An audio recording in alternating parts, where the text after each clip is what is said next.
¿Quién va a compartir? Yo. Sí, ¿no? Espera, estoy prendiendo la lámpara.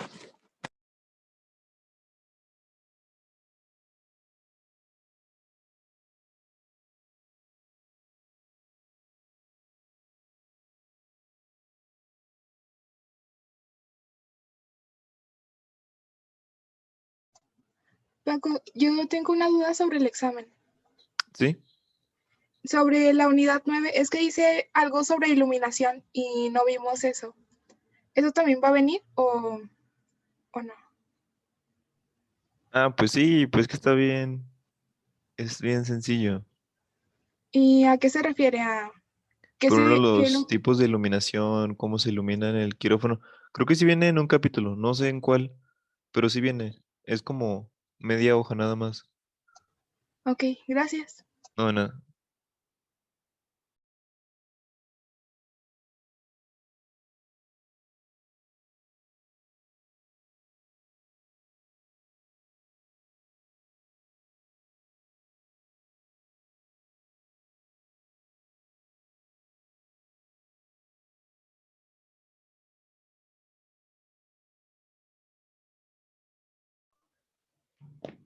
Sí la ven, ¿verdad?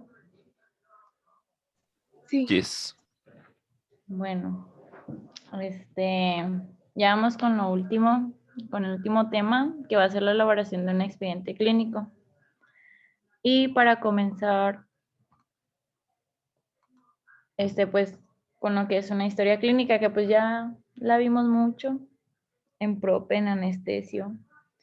Pero como sabemos, pues tiene como propósito, dar un diagnóstico y la planificación del tratamiento. Esta va a ser parte del preoperatorio. Y bueno, comenzando con la anamnesis, que es el proceso de exploración clínica que se ejecuta mediante el interrogatorio. Este va a ser el relato que pues va a hacer el paciente a través de un interrogatorio dirigido de los síntomas por los que va a la consulta y pues de su estado de salud en general. Y tiene unos objetivos principales o específicos, y el primero pues va a precisar el motivo de la consulta. Otro pues informarse sobre enfermedades generales, pasadas o presentes, que se impliquen en el diagnóstico y en el tratamiento del paciente. Y otro pues va a ser lograr informarse a través de sus antecedentes familiares de alguna afección o alguna patología hereditaria que puedan afectar al paciente.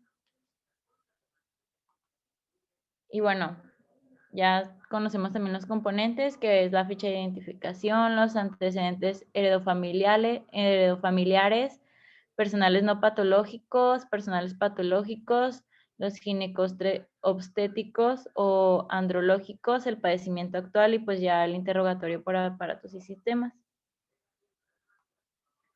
Comenzando con la ficha de identificación, pues va a ser el conjunto de datos personales del paciente, que ya sabemos, pues debe llevar el nombre, el sexo, la edad, la escolaridad, su fecha de nacimiento, su estado civil, domicilio, religión, ocupación, etc. Y en cuanto a los antecedentes heredofamiliares, pues enfermedades que hayan presentado o presenten familiares cercanos como padres o hermanos, esto por la posibilidad de una transmisión por herencia. Sí, aquí pues se investiga la presencia de hipertensión, diabetes, cáncer. Y en cuanto a los antecedentes personales no patológicos, estos pues nos sirven para conocer mejor al paciente como persona. Se investigan sus aspectos personales y pues se puede incluir, por ejemplo, dónde vive, el tipo de vivienda que tiene, su dieta, higiene, su nivel educativo, su composición familiar, entre otras cosas. Y en cuanto a sus antecedentes personales patológicos, pues investiga la enfermedad que se ha padecido desde infancia hasta la actualidad, obviamente pues de preferencia que tenga una posible relación con el padecimiento actual. También pues se pregunta si ha sido hospitalizado, si ha llegado a tener alguna cirugía o cosas así por el estilo. En cuanto a los antecedentes andrológicos o ginecobstétricos, según sea el caso, pues en general se pregunta sobre el inicio de la vida sexual o el método de planificación familiar que utiliza, su orientación sexual o si padeció o padece de alguna enfermedad de transmisión sexual. Y bueno, pues ya según sea el caso, son los datos andrológicos específicos, que sería, por ejemplo, la alteración de una erección o la eyaculación, o si este sufre de dolor testicular. Y ginecobstétricos, pues ya sería más como el inicio de la menstruación, si ha tenido algún aborto, algún parto cesárea, entre otras cosas. Y en padecimiento actual, pues este sirve ya para dar una orientación hacia el aparato sistema afectado y a la evolutibilidad del paciente. Sí, pues ya dependiendo de esto, ya nos vamos a enfocar más en el interrogatorio, pues ya del aparato del sistema afectado. Y eso es todo de mi parte.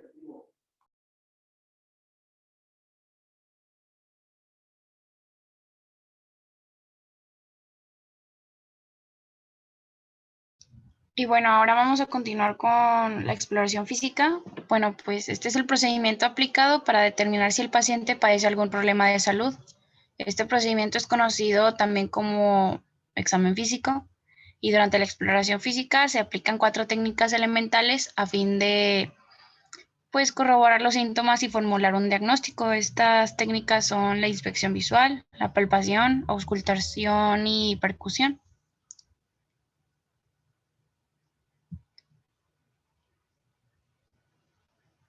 Le das a la siguiente, por favor. Y bueno, se da el nombre de inspección a la exploración que se efectúa por medio de la vista y tiene diversas divisiones. Si la inspección se efectúa solo con los ojos, se llama directa. Cuando el clínico utiliza un instrumento, un lente, la inspección se llama indirecta o instrumental. Y algunos clínicos hacen además otra división teniendo en cuenta particularidades pues que se llegan a observar. La llamada inspección dinámica cuando se observan movimientos y la estática cuando no son los movimientos los que se estudian. Por la inspección se pueden obtener datos relativos al sitio, posición, forma, volumen, estado de la superficie y movimientos.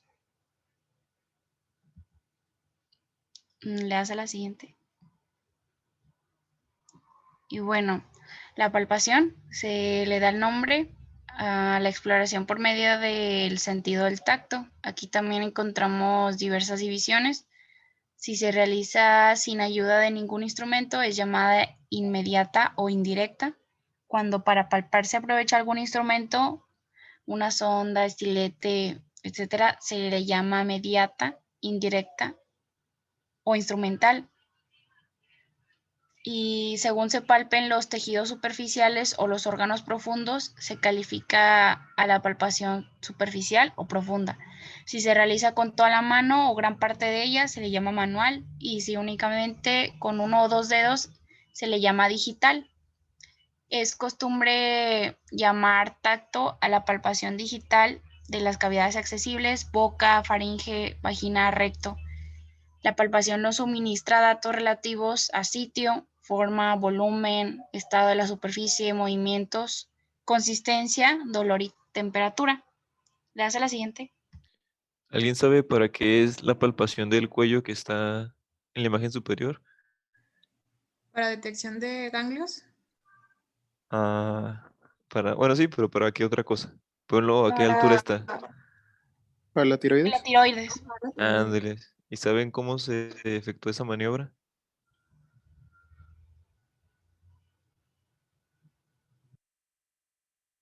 Pues hagan de cuenta nada más, se ponen detrás del paciente y ponen los 2 dedos con los que tengan más tacto a la altura del cartílago tiroides. Y ya nada más le piden al paciente que degluta.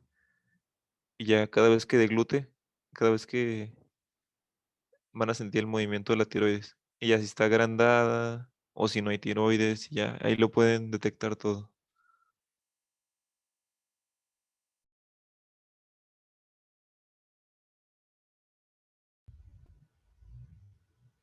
Bueno, le das a la siguiente.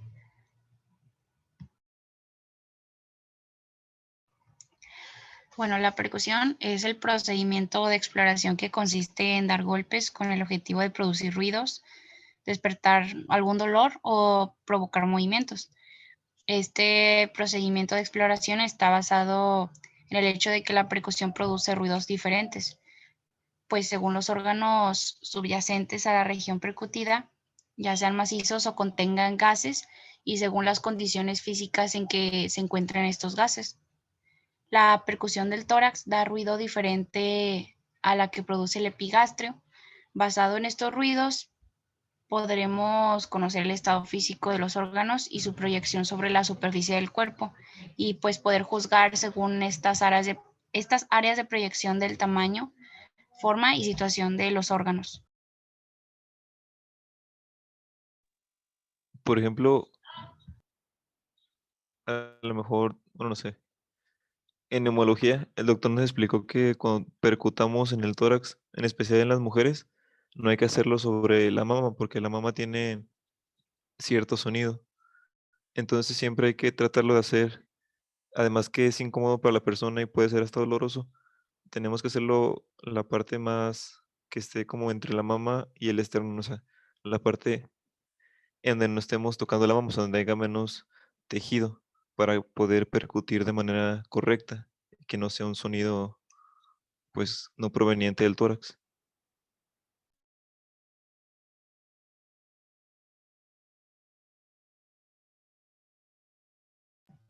¿Le puedes dar a la siguiente?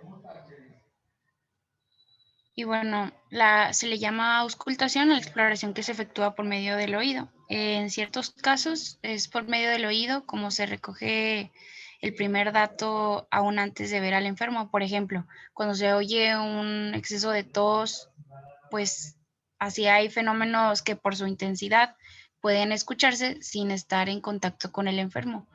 Un, un estertor, ruidos intestinales, el modo de hablar de los enfermos, pues a esta auscultación se le llama a distancia. Pero la más importante es la auscultación práctica, poniéndose en contacto con el enfermo ya sea directamente con la oreja o por medio de aparatos especiales. En el primer caso, la auscultación es llamada directa o inmediata.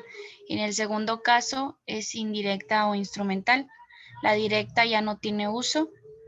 Actualmente siempre es por medio de estetoscopios. Los datos que se obtienen son variables según la región explorada. Se pueden dividir en ruidos producidos espontáneamente por el funcionamiento de los órganos y ruidos provocados. Entre los primeros podemos citar los ruidos cardíacos normales o anormales, los producidos por los movimientos respiratorios, y entre los segundos, pues las vibraciones vocales. ¿Le das a la siguiente? Por ejemplo, ahí en la auscultación es muy importante. Por ejemplo, nuestro doctor de cardiología nos hace mucho énfasis que lo más importante no es el tipo de estetoscopio que tengamos, ¿verdad? Ni la marca, son las orejas y la persona que está en medio del estetoscopio. Y por ejemplo, un dato es que los estetoscopios, entre más delgados sean, la manguera más delgada sea, son más finos porque conducen mejor el sonido. Bueno, así nos explicó el doctor de cardio. Y es muy importante, por ejemplo, que sepan en qué zonas hacer la auscultación. Por ejemplo, no sé si alguien sepa el área precordial, si se la sepa alguien. O, por ejemplo, en dónde se ponen los electrodos. Y bueno, cada una de estas derivaciones de los electrodos cuando para auscultar nos dan un sonido distinto. Por ejemplo, normalmente nada más hay cierto número de ruidos cardíacos normales. Si hay más de estos, hay que ver en dónde se presentan más, si en la sístole, en la diástole y a nivel de qué parte. Y para esto son, por ejemplo, los distintos niveles de auscultación. Así podemos saber si es en la válvula mitral o si está en la parte del corazón derecho, en el izquierdo, y eso es muy importante. Y por ejemplo, incluso esto es muy importante, por ejemplo, en los soplos. Y hay soplos tan grandes que, por ejemplo, se pueden sentir hasta con los dedos. O ustedes mismos pueden ver que la porción que se representa en el pecho del corazón también se mueve un poco. Entonces sí tienen que poner mucha atención en eso.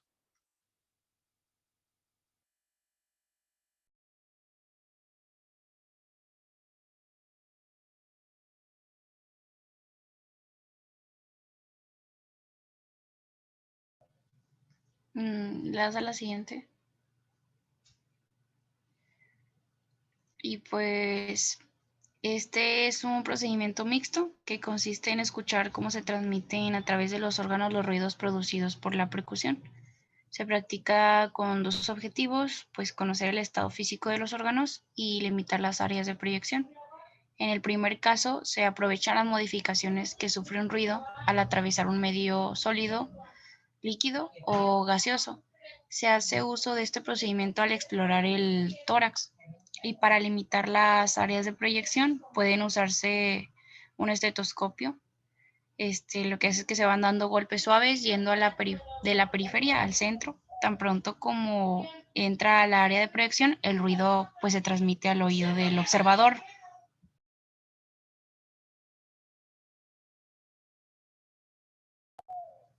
Ya le das a la siguiente. ¿Sí me escucho bien? Sí, Sí. Sí, se escucha.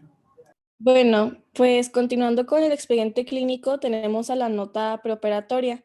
Y pues ya sea en una institución del sector salud o en el medio privado, se debe efectuar un resumen de lo que viene siendo el expediente clínico del paciente. Y esto es acompañado de los exámenes de laboratorio y gabinete solicitados, así también como una impresión diagnóstica y el plan terapéutico pues que se formula. Y esto representa la nota preoperatoria. La redacción de la nota siempre se va a ajustar a las normas particulares de cada institución, pero pues todas coinciden en el siguiente contenido, que viene siendo fecha y hora, nombre y datos generales del enfermo, diagnóstico integral, operación propuesta o también llamado plan quirúrgico, especificaciones de la urgencia si es que existe una, el riesgo según la clasificación NASA, cuidados y plan preoperatorio, pronóstico, y por último la referencia a la autorización de la operación. Ahorita les voy a explicar cada uno de estos puntos. ¿Le das a la que sigue, por favor?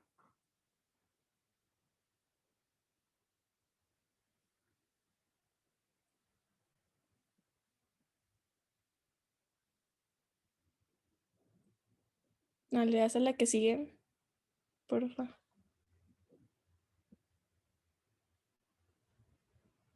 Bueno, primero tenemos que se va a poner la fecha de la cirugía y la hora programada. Después se escriben el nombre, el sexo y edad del paciente. Y ahí les puse pues unos ejemplos de cómo se llenan los datos. ¿Le das a la que sigue? Después tenemos el diagnóstico integral, que este se da cuando el médico se enfoca en el diagnóstico y tratamiento de pacientes con diferentes etapas de la evolución de una enfermedad, pero pues también vigila la prevención pues de otros males. Además, en la revisión y estudio de sus pacientes integra pues el trabajo de otras subespecialidades y todo lo anterior se realiza con el fin de dar atención a personas con un diagnóstico difícil o también pues que presenten más de dos padecimientos o en los que sus apartados o los sistemas de un órgano se vean pues también afectados.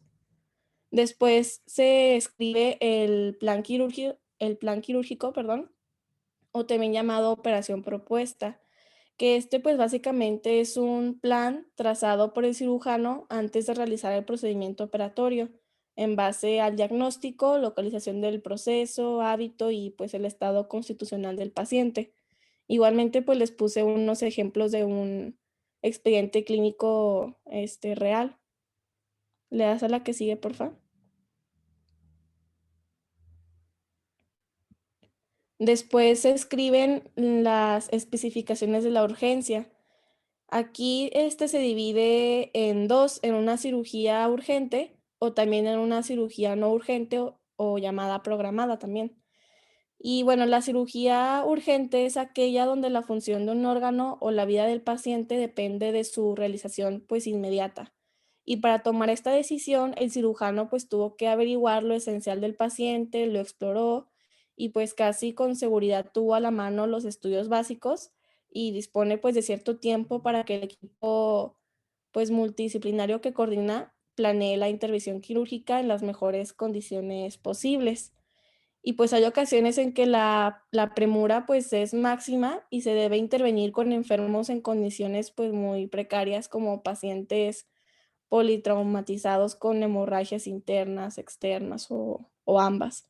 Pacientes, no sé, con machacamiento de alguna extremidad, con síndrome abdominal agudo por perforación de víscera hueca y pues muchos más ejemplos de una cirugía urgente. También tenemos a la cirugía no urgente o también llamada programada, y esta pues se divide en dos, en electiva y la electiva necesaria. La electiva son las operaciones en las cuales el tiempo pues no es determinante para la vida del paciente, en las que el enfermo puede decidir o elegir someterse o no al tratamiento quirúrgico que es propuesto por el cirujano, aunque pues hay que tener en cuenta que que algunas alteraciones funcionales o estéticas son tolerables hasta cierto punto, pero que a largo plazo pueden complicar o agravar el padecimiento. Y la electiva necesaria es aquella en la cual pues el tiempo no es un factor determinante para la vida o función de algún órgano, pero la patología puede complicarse si no se lleva a cabo pues esta intervención.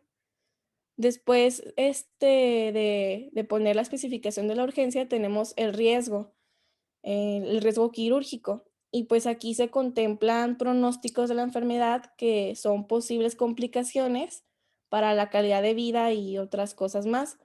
Esto es para determinar el riesgo quirúrgico comparando las características del paciente con ya los estudios que se le hicieron.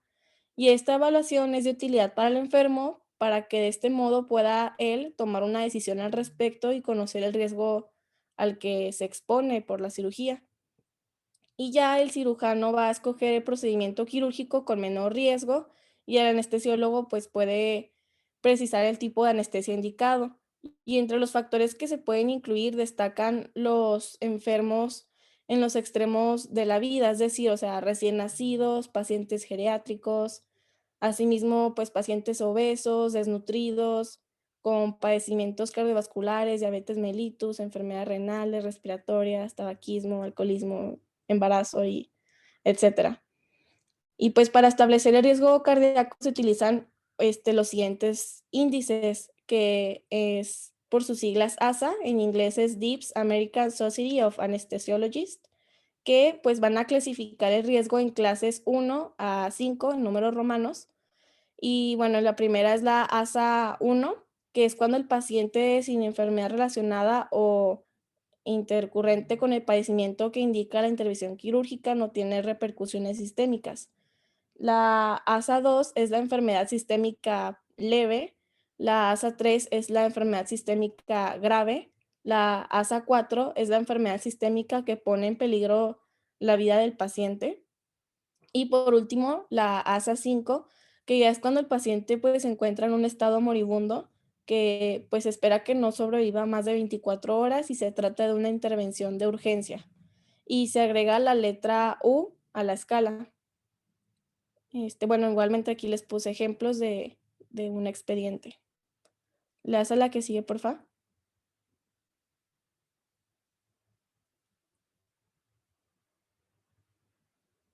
Después tenemos a los cuidados y el plan preoperatorio, que aquí pues nos sirve para prevenir una infección en la herida quirúrgica, para ajustar pues tratamientos específicos. Se puede incluir, o sea, o especificar ayuno, premedicación, ya sea sedación preoperatoria, analgesia, protección neurovegetativa, también protección contra pues otros posibles riesgos. Y en el pronóstico, pues es el juicio dado por el médico sobre la evolución que tendrá la enfermedad, es decir, sus alternativas, duración, probable terminación y las consecuencias. El pronóstico pues puede ser ya sea benigno, grave, letal o reservado. Si es un pronóstico benigno, se trata cuando, bueno, es la enfermedad que tiene una cura total y rápidamente con completa recuperación de todas sus funciones orgánicas. Cuando se habla de un pronóstico grave es porque la enfermedad puede tener alternativas que pongan en peligro la vida del enfermo, cuando es muy larga o penosa o cuando puede dejar secuelas o afecciones diversas. Cuando es un pronóstico letal es, bueno, se trata de una enfermedad mortal, ya sea por su gravedad o porque no, pues no se posee un tratamiento eficiente. Y cuando es un pronóstico reservado, se trata de cuando dentro de las alternativas se puede presentar, bueno, que puede presentar el paciente están las secuelas y pues afecciones graves y la posibilidad pues de muerte. Y por último tenemos a la referencia a la autorización de la operación o una aceptación de la intervención quirúrgica. Y pues una vez que se cumplan los pasos anteriores, el paciente debe reconocer las ventajas y desventajas de someterse al tratamiento quirúrgico y debe decidir y después de tomar esta decisión se le puede pedir su consentimiento escrito. Y dicha autorización es una protección legal para el equipo quirúrgico porque pues existen lineamientos académicos y certificaciones para ejercer la profesión médico-quirúrgica y la especialidad correspondiente, pero también constituye una protección para el equipo del médico y pues el hospital para que el paciente otorgue en pleno uso de sus facultades, obviamente, y de capacidad mental, pues su consentimiento por escrito para efectuar el procedimiento quirúrgico y la anestesia de su elección. Y a su vez también es pues sí, una protección para el paciente porque constituye pues un procedimiento, bueno, se puede hacer un procedimiento no autorizado y esto pues puede respaldar al paciente, aunque pues deben contemplarse posibles complicaciones transoperatorias que en ocasiones pues pueden modificar el plan quirúrgico inicial. Y pues también les puse aquí unos ejemplos de cómo se escriben todos estos puntos en un expediente clínico. ¿Le das a la que sigue, por favor? Y bueno, aquí tenemos, les puse dos formatos. Es el de la derecha, sé que les estuve poniendo el ejemplo, pero ya es completo de pues cómo se ve una nota preoperatoria. Y pues si se fijan, ahí están todos los datos que pues les acabo de comentar. ¿Le das a la que sigue, por favor? Bueno, eso sería todo de mi parte. Ok, ahora vamos a hablar sobre las notas operatorias, la cual es la descripción del proyecto del tratamiento quirúrgico por un diagnóstico que se estableció previamente. En esta nota operatoria, pues vamos a describir todos los hallazgos que se hayan enfrentado pues los cirujanos en la operación. Es una descripción completa de la técnica y las referencias adecuadas de las complicaciones pues durante este proceso operatorio. Y más adelante les voy a hablar un poquito más de cuál es la diferencia, bueno, no más cuál es la diferencia, sino más bien o sea que para cada cirugía cambian los requisitos de estas notas operatorias. ¿Le puedes dar a la siguiente, por favor? Bueno, el contenido de esta nota operatoria, como les estaba diciendo, va a depender de qué cirugía sea, porque obviamente no va a ser lo mismo una cirugía oncológica a una cirugía de trauma, las complicaciones que se van a enfrentar en cada una. Pero generalmente una nota operatoria tiene que contener lo que se encuentra en esta diapositiva. El diagnóstico preoperatorio, pues como ya lo vimos, es el diagnóstico con el cual el paciente pues es llevado a cirugía. La operación proyectada, pues el tipo de cirugía que se va a llevar a cabo en el paciente. El diagnóstico postoperatorio es el diagnóstico de los hallazgos intraoperatorios que pues se tienen que describir en esta nota operatoria. El procedimiento también tiene que venir aquí, el cual pues se define como las intervenciones quirúrgicas que se realizaron en el paciente. También tienen que venir pues los nombres correspondientes del cirujano que realiza la operación, el anestesiólogo que va a participar en ella. también tiene que venir el nombre de pues el ayudante principal y el ayudante secundario. Se tienen que escribir los hallazgos que hayan procedido durante la cirugía. También se tiene que hacer la descripción de la técnica quirúrgica completa, si es que el paciente presentó sangrado y si pues fue abundante o fue poco durante la cirugía, y pues las complicaciones que en este campo pues se deben de anotar, como bien dice, las complicaciones que se presentaron durante la cirugía, y también si fue necesario o no transfundir al paciente. Este, si también se utilizaron ostomías o sondas en tubo digestivo, es necesario que se ponga. Si se realizaron estudios transoperatorios y cuáles fueron, también los resultados, las piezas quirúrgicas y pues el pronóstico que el paciente tiene después de haberse realizado, bueno, después de haber concluido esta cirugía. ¿Le puedes dar a la siguiente? Y pues bueno, aquí están unos ejemplos. ¿Le puedes también dar a la otra? Aquí está otra. Esta es una solicitud de operación. ¿Me puedes dar? Y pues esta última, que son las hojas médicas, ya sea, bueno, ya son pre y postquirúrgicas. ¿Le puedes dar a la que sigue? Y pues bueno, nada más voy a hablar de dos cirugías, la oncológica y la neurológica, creo. Por ejemplo, en la cirugía oncológica, pues te tiene que, aparte de los requisitos que les acabo de decir anteriormente, también se tiene que describir en la hoja operatoria, pues el tipo de tumor, su clasificación. Ahí me faltó la C y el acento. La presencia o ausencia de ganglios y de metástasis también a distancia, si hubo resección macroscópica de la enfermedad, si se dejó tumor o si se dejaron grapas metálicas que son para identificar el sitio en el que se va a realizar una radiación después de la cirugía. ¿Le puedes dar a la siguiente? Y pues en una cirugía neurológica, al igual que la cirugía oncológica, aparte de todos esos que les acabo de decir, también se tiene que poner pues el diagnóstico preoperatorio, que también es muy más importante aquí, pues porque como sabemos, vamos a manipular pues el cerebro y obviamente no va a ser bueno, puede que haya más complicaciones en el diagnóstico preoperatorio que cualquier otra cirugía, pues cualquiera.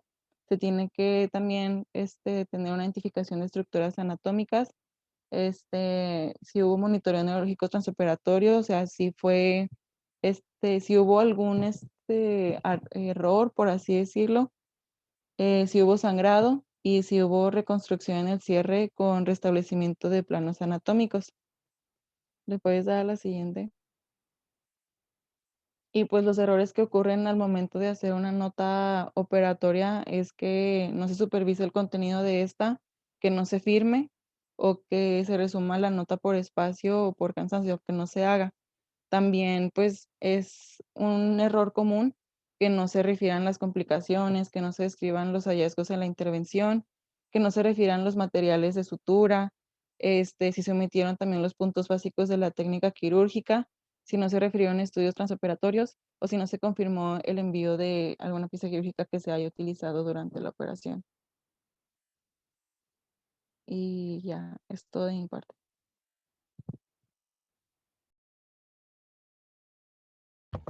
Bueno, ahora vamos a continuar con la nota posoperatoria. Esta pues deberá ser elaborada por el cirujano que intervino al paciente al término de la cirugía y pues constituye un resumen de la operación practicada y esta pues deberá contener como mínimo. Les puse estas imágenes como ejemplo para que vayan viendo pues más o menos cómo sería. La descripción de la técnica quirúrgica. Bueno, el diagnóstico preoperatorio, la operación planeada, la operación realizada y el diagnóstico postoperatorio. ¿Le puedes dar, por favor? También la descripción de la técnica quirúrgica, los hallazgos transoperatorios, el reporte de gasas y compresas, incidentes y accidentes, la cuantificación de sangrado en caso de que pues se presentó. ¿Le puedes dar, por favor? los estudios de servicios auxiliares de diagnóstico y tratamiento transoperatorios, y así como ayudantes, instrumentistas, el anestesiólogo y el circulante. ¿Le das, por favor? Y el estado postquirúrgico inmediato, que es el plan de manejo y tratamiento postoperatorio inmediato, también el pronóstico, el envío de piezas o biopsias quirúrgicas para algún examen macroscópico e histopatológico y otros hallazgos de importancia para el paciente relacionados con el quehacer médico. Y por último, el nombre completo y firma del responsable de la cirugía. ¿Le das, por favor? Y además de los documentos mencionados, pues pueden existir otros del ámbito ambulatorio u hospitalario elaborados por el personal médico, técnico y auxiliar o administrativo. Y pues enseguida pues vamos a tener lo que es la carta de consentimiento informado, la cual deberá contener como mínimo el nombre de la institución a la que pertenezca el establecimiento, en su caso el nombre, razón o denominación social del establecimiento, el título del documento, lugar y fecha en que se emite el acto autorizado, señalamiento de los riesgos y beneficios esperados del acto médico autorizado, autorización al personal de salud para la atención de contingencias y urgencias derivadas del acto autorizado, y por último el nombre completo y firma de los testigos. ¿Le puedes dar, por favor? Y aquí igual está pues un ejemplo de cómo sería pues el documento, llevando pues lo que les mencioné. ¿Le puedes dar, por favor?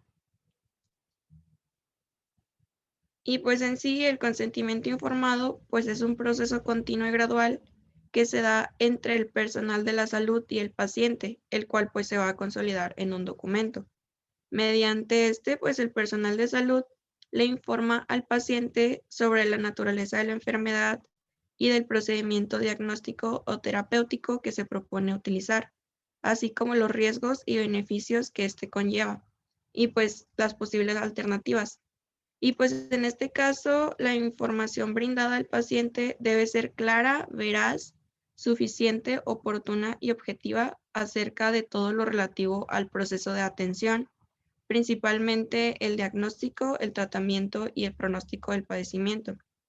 Y pues de la misma manera es importante dar a conocer los riesgos, beneficios físicos o emocionales, la duración y las alternativas en caso de que existieran.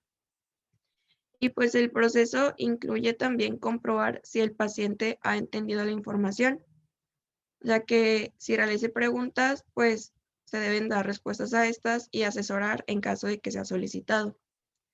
Los datos pues siempre deben darse a personas competentes, por así decirlo, en términos legales, edad y capacidad mental. Y en caso de que no sea así, que se dé a personas incompetentes, o bueno, que se trate por limitaciones de la conciencia, raciocinio o inteligencia, es necesario conseguir la autorización de un representante legal. Sin embargo, pues siempre que sea posible, es mejor que se tenga pues el consentimiento del paciente. Y después de haber sido informado, pues el paciente tiene la posibilidad de otorgar o no el consentimiento para que se lleve a cabo el procedimiento. También en casos de urgencias en los que no existe la oportunidad de hablar con los familiares y tampoco es posible obtener la autorización del paciente, el médico puede actuar por medio del privilegio terapéutico hasta estabilizarlo y después poder informarle al paciente o a sus familiares. Pero esto debe quedar fundamentado en el expediente clínico y pues no debe llevarse a cabo un procedimiento en contra de la voluntad de un paciente que sea competente, aun cuando la familia lo autorice. Y ya pues en sí, pues el documento escrito solo es el resguardo que tiene el personal médico de que ha informado y de que el paciente ha comprendido pues la información. Y ya eso sería todo. Por ejemplo, cuando vayan a explicar un tratamiento, siempre pídanle al paciente que se los explique. Así ustedes, bueno, si ustedes están seguros de que la persona sí entendió, Si alguien te puede explicar con sus palabras lo que le acabas de decir, eso quiere decir que sí lo retuvo. Y por ejemplo, cuando la persona está consciente, pero los familiares quieren el tratamiento, pero el paciente no, pues por ejemplo, si es menor de edad, pues el menor de edad ya bueno, ganan los padres o el tutor.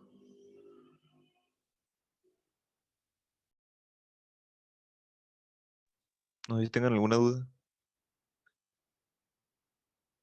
Si no, pues fuga. No, pues ya fuga.